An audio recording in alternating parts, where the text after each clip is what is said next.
Hi, fourth graders. Me and Slayer are here to do another read aloud with you today. So yesterday, if you watched my video, we read the first chapter of The Bad Beginning by Lemony Snicket.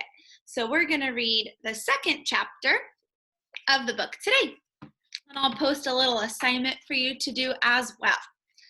Let's see. If you'll remember, in chapter 1, the Baudelaire children, Klaus, Violet, and Sunny, were just informed that their family has been perished in a house fire. So their family has died, and so now they're the Baudelaire orphans. And remember, Mr. Poe, the banker, came to let them know about that. So let's see what chapter 2 is all about. Chapter 2.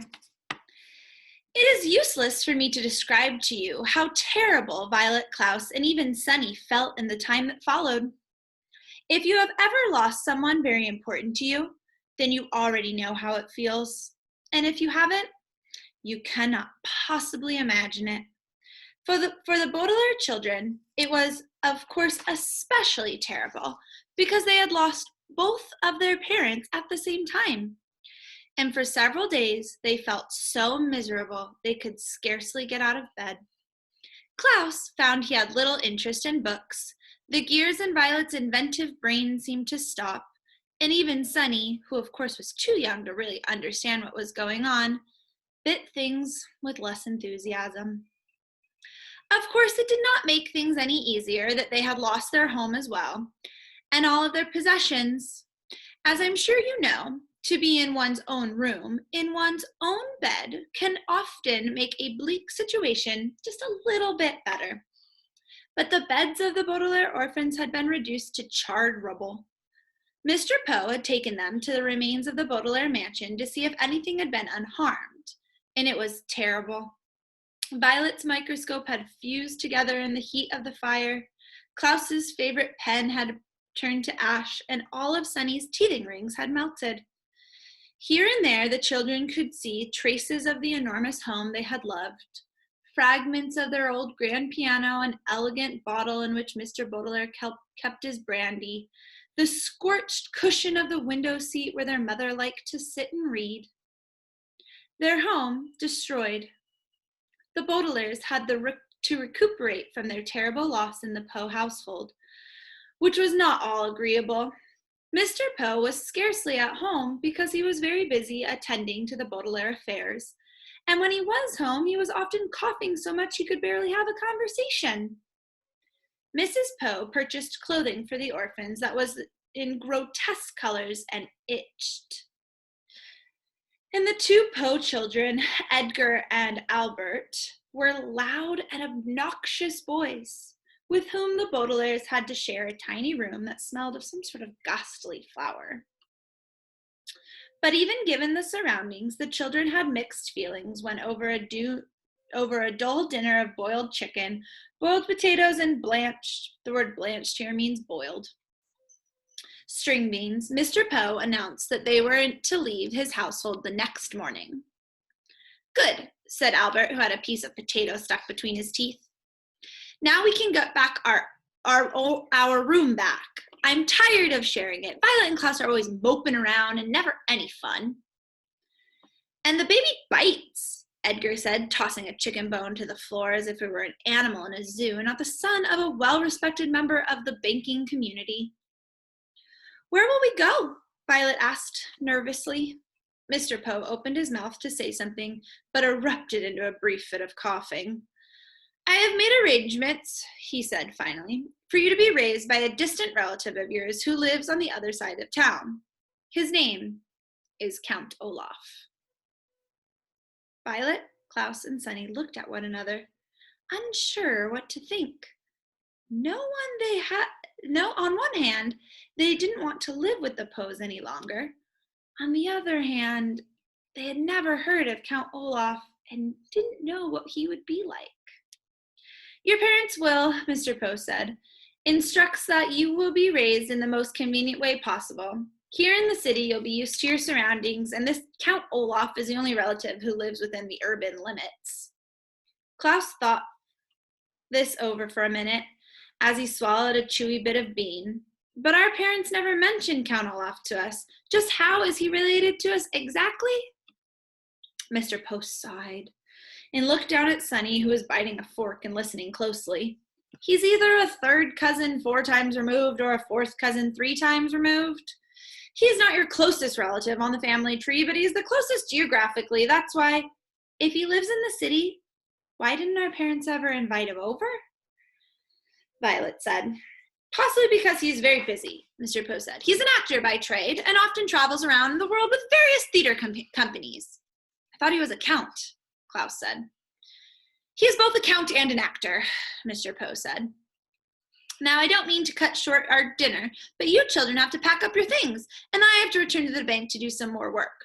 Like your new legal guardian, I am very busy myself. The 3 Baudelaire children had many more questions for Mr. Poe, but he had already stood up from the table, and with a slight wave of his hand departed from the room.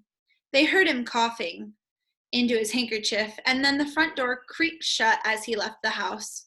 Well, Mrs. Poe said, you 3 had better start packing.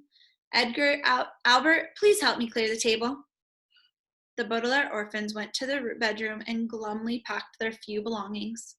Klaus looked distastefully at each ugly shirt Mrs. Poe had bought him, for as he folded them, put them into a small suitcase. Violet looked around the cramped, smelly room in which they had been living, and Sonny crawled around solemnly, biting each of Edgar and Albert's shoes, leaving small teeth marks in each one so she would not be forgotten. From time to time, the Baudelaire children looked at one another, but with their future with such mystery, they could think of nothing to say. At bedtime, they tossed and turned all night, scarcely getting any sleep between the loud snoring of Edgar and Albert and their own worried thoughts. Finally, Mr. Poe knocked on the door and stuck his head into the bedroom. Rise and shine, Baudelaires, he said. It's time for you to go to Count Olaf's. Violet looked around the crowded bedroom, and even though she didn't like it, she felt very nervous about leaving. Do we have to go right this minute? She asked. Mr. Poe opened his mouth to speak, but had to cough a few times before he began. Yes, you do. I'm dropping you off on my way to the bank, so we need to leave as soon as possible. Please get out of bed and get dressed, he said briskly. The word briskly here means quickly, so as to get the Baudelaire children to leave the house. The Baudelaire children left the house. Mr. Poe's automobile rumbled along the cobblestone streets of the city toward the neighborhood where Count Olaf lived. They passed horse-drawn carriages and motorcycles along the doldrum drive. They passed the fickle fountain, an elaborately carved monument that occasionally spat out water, in which young children played. They passed an enormous pile of dirt where the royal gardens once stood. Before too long, Mr. Poe drove his car down a narrow alley, lined with houses made of pale brick, and stopped halfway down the block. Here we are, Mr. Poe said in a voice undoubtedly meant to be cheerful. Your new home. The Baudelaire children looked around and saw the prettiest house on the block. The bricks had been cleaned very well, and through the wide and open windows you could see an enormous well-groomed plants. Standing in the doorway with their hand on the shiny brass doorknob was an older woman, smartly dressed, who was smiling at the children. In one hand she carried a flower pot. Hello there, she called out. You must be the children Count Olaf is adopting. Violet opened the door of the automobile and got out to shake the woman's hand. It felt firm and warm, and for the first time in a long time, Violet felt as if her life and the lives of her siblings might turn out well after all. Yes, she said, yes, we are. I'm Violet Baudelaire, and this is my brother Klaus and my sister Sunny, and this is Mr. Poe, who has been arranging things for us since the death of our parents. Yes, I heard about the accident, the woman said. As everyone said, how do you do? I'm Justice Strauss. That's an unusual first name, Klaus remarked. It's my title, she explained, not my first name. I served as a judge on the High Court. How fascinating, Violet said. And you're married to Count Olaf? Goodness me, no, Justice Strauss said. I don't actually know him that well at all. He is my next-door neighbor. The children looked from the well-scrubbed house of Justice Strauss to the dilapidated one next door. The bricks were stained with soot and grime. There were only 2 small windows which were closed with shades drawn, even though it was a nice day out. Rising above the windows was a tall and dirty tower that tilted slightly to the left.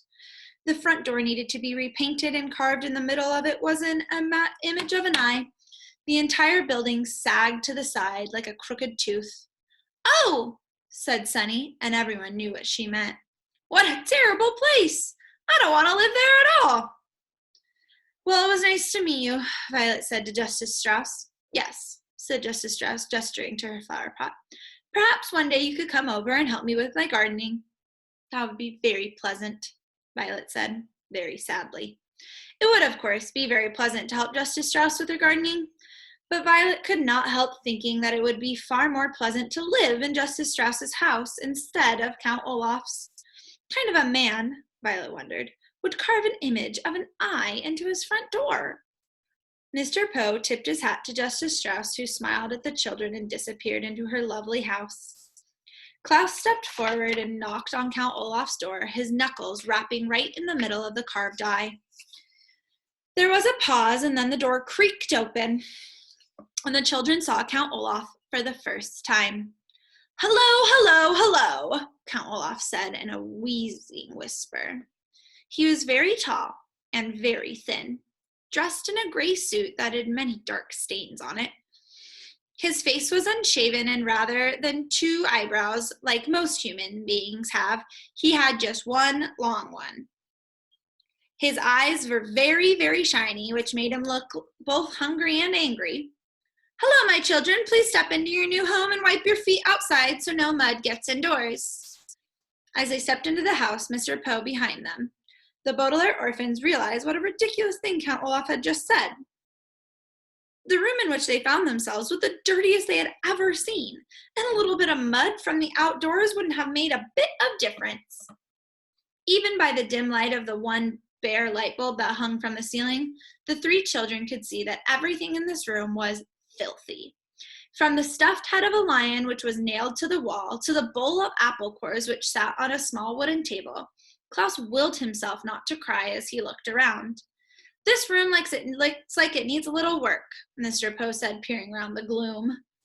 "I realize that my humble home isn't fancy as the Baudelaire mansion," Count Olaf said, "but perhaps with a bit of money, we could fix it up a little bit nicer." Mr. Poe's eyes widened in surprise, and his coughs echoed in the dark room. Before he spoke, "The Baudelaire fortune," he said sternly, "will not be used for such matters. In fact, it will not be used at all until Violet is of age." Count Olaf turned to Mr. Poe with a glint in his eye like an angry dog. For a moment, Violet thought he was going to strike Mr. Poe across the face, but then he swallowed. The children could see his Adam's apple bob in his skinny throat and shrugged his patchy shoulders. "All right, then," he said. "It's the same to me. Thank you very much, Mr. Poe, for bringing them here. Children, I will now show you your room." "Goodbye, Violet, Klaus, and Sunny," Mr. Poe said, stepping back through the front door. "I hope you be very happy here. I will continue to see you occasionally, and you can always contact me at the bank if you have any questions." "But we don't even know where the bank is," Klaus said. "I have a map of the city," Count Olaf said. "Goodbye, Mr. Poe." He leaned forward to shut the door, and the Baudelaire orphans were too overcome with despair to get a last glimpse of Mr. Poe. They now wished they could all stay at the Poe household, even though it smelled. Rather than looking at the door, then, the orphans looked down and saw that Count Olaf was wearing shoes. He wasn't wearing any socks. They could see in the space of pale skin between his tattered trouser cuff and his black shoe that Count Olaf had an image of an eye tattooed on his ankle, matching the eye on his front door. They wondered how many other eyes were in Count Olaf's house, and whether, for the rest of their lives, they would always feel as though Count Olaf were watching them, even when he wasn't nearby. That's the end of chapter 2. I've posted an assignment to go along with this chapter, so feel free to open that, and don't forget to click turn in.